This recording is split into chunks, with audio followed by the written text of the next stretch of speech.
Hello, this is Oleg with OpenBOM. Today I want to talk about quantity calculations when you do production planning with OpenBOM.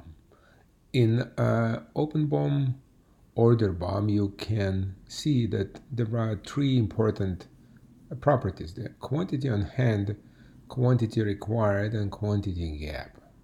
So quantity on hand is something that OpenBOM managed in a catalog. So for this particular order BOM, if I will navigate to the catalog, I see that I have quantity on hand.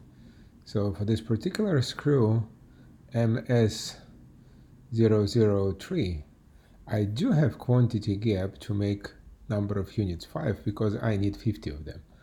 And I'd only have 10. And this is what is recorded in the catalog.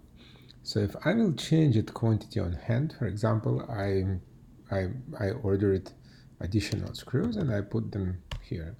Order BOM has a very useful function that can update order BOM.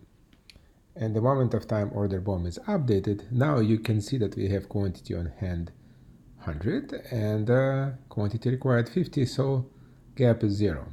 That was all with quantity on hand, quantity required, and quantity gap calculation for OpenBOM production planning. Talk to you soon. Thank you very much.